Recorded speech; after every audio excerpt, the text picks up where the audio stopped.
Hi everyone, today I want to share this little Halloween treat holder that I think is super fun and really fast to put together, and it's going to be really cute for some of those trick-or-treaters that I know a little more personally. Some of the neighbor kids that are on my block, I'm going to give them, I like to give them a little something bigger than just a little candy bar, so I make up a few of these for just the kids on my block or my children's good friends that I know when they come to the door. So I'm going to show you how to make this. It's really a simple little treat holder. And I want to show you how to cut it. Normally I would just tell you the size, but you can get a nice bang for your buck if you cut it a certain way. And I designed it so that it'll fit a Ghirardelli square nicely without having to, you know, fold the corners in and everything. And so I cut it at, and I also wanted to get the most out of my paper without a lot of leftover little bits and pieces. So I trimmed a piece of 8.5 by 11 cardstock at 5.5. So just cut it right down the middle. And then you can, if you have a guillotine cutter where you can cut 2 layers at once, you can do that. But for this video, I'm going to show you on my little trimmer here. So it's 5.5, and then I'm going to cut at 2.5. And this will make 1. But I need a lot, so I'm going to cut at 2.5 again, and at 2.5. So you can get 6 from one sheet of cardstock, and then you're going to have this little 1-inch strip left over, and you're going to need that to make the sides. Okay, now to score it, you're going to place it at 2.5 and score. Move it up to the 3 and score again, and that way you've got 2.5, half, and 2.5, and that's it. This is your little holder. Now remember how I said we had that little 1-inch strip left over? This is going to be these little sides so that your candy doesn't fall out.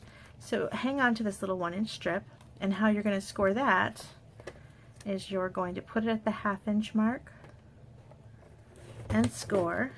Move it up another 1/2 inch to the 1-inch mark and score, and then move it up to the 1.5 and cut. So that's one side. So score, score, cut. So we're gonna score, score, cut. And now I've got 2, and you would just keep going, and so you're gonna end up with a bunch of little sides, and you can make, like I said, 6 boxes from 1 sheet of cardstock, which is nice. So you can make quite a bit of these, and then I'm going to show you how to decorate it very simply. Now mine has a cute little edge to it, and there's a few different ways to do that. You can use, if you've got a corner punch, Stampin Up has a fun corner punch that'll round off the edges nicely, so you can use that. You may have some other corner punches. And another fun thing to use is die cuts that are maybe larger to make labels, and that's what I used. I wanted this little shape. I like the shape of this one. And it is actually from the Detailed Bands die collection, and I just used the little label. So you can look through your die collection, see what kind of labels you have, and all you need to do is put the paper in this way. So you're going to put your cardstock in, half out of the die, and you're going to crank it through. And you don't want to crank it all the way through so that it passes all the way through. You can kind of feel it give when it's gone past this cut, and you can stop right there. And the reason for that is, it's not a huge deal, but you'll get an impression of this underneath it. It won't cut through, but you'll get a little impression of the shape if you go all the way through. So you want to stop as soon as you hear it, and then take it out, remove that little piece there, will come off, and then turn it and do it again on this side. I'm going to go ahead and cut off this, and I will be right back.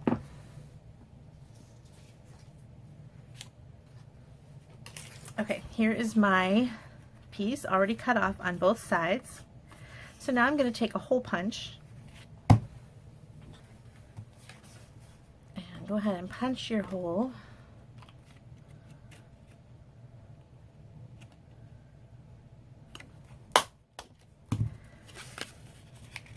I like to line them up and then punch the other side.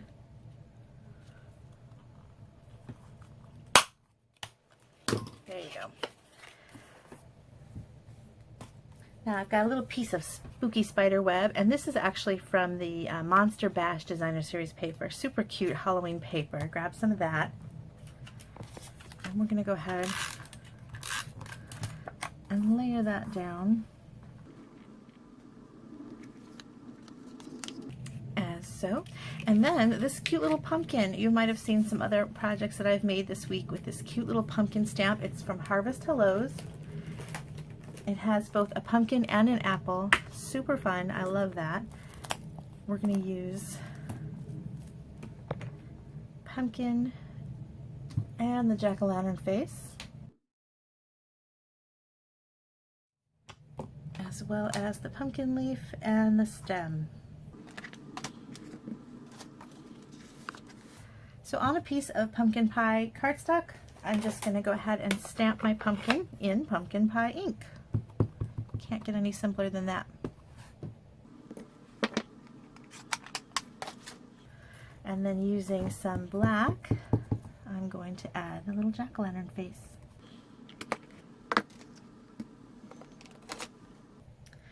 Now I like to use the little strips I have left over in my paper packs for little things like the leaf or the stem.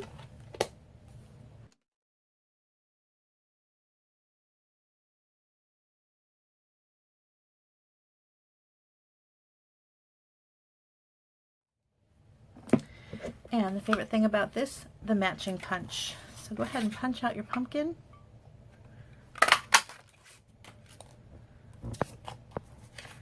Punch out your stem.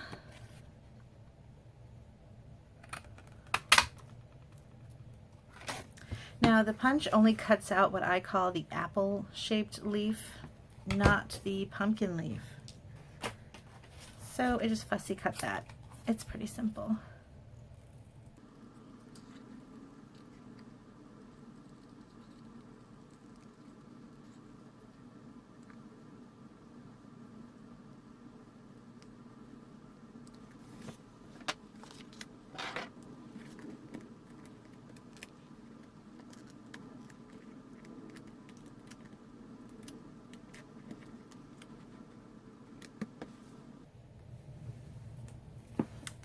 And I'm just going to tuck the little stem behind. Oops.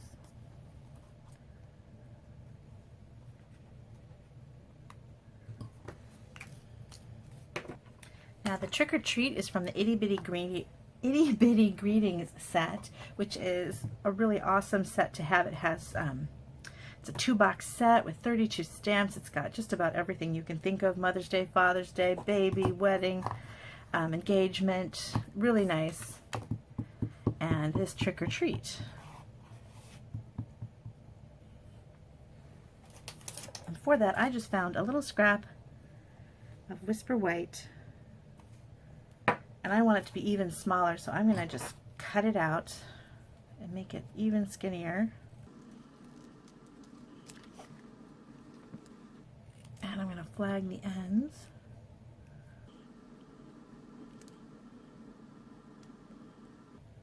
How I do that is I cut a slit down the center and then I meet the two ends to that center. This one did not turn out great.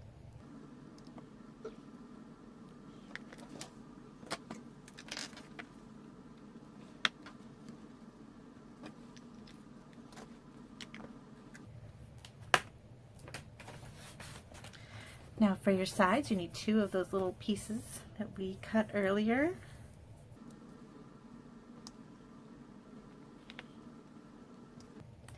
And I'm just adding tear tape to either side of the scores that we made, leaving the center area without adhesive.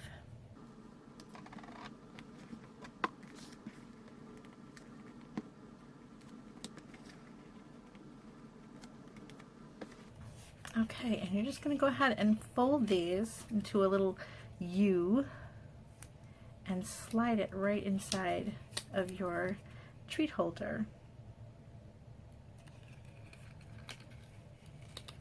So it kind of makes a little fence so that the candy doesn't fall out.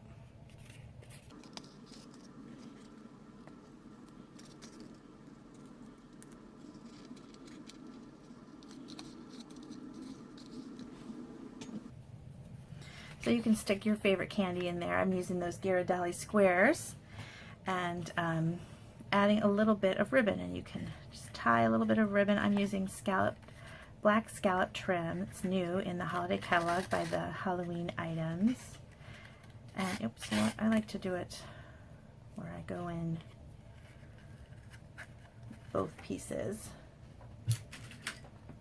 and I stick them through with my stylus.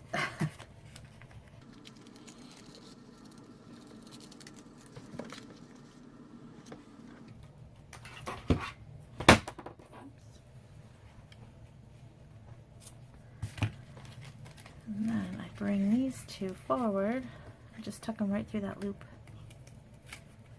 and pull it up. And then you can trim your ends.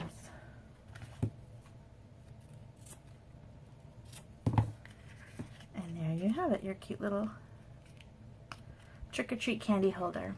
I hope you like it. I hope you'll check out this Harvest Hellos. There's a ton of really cute projects using this little pumpkin or apple punch. I just think it's awesome.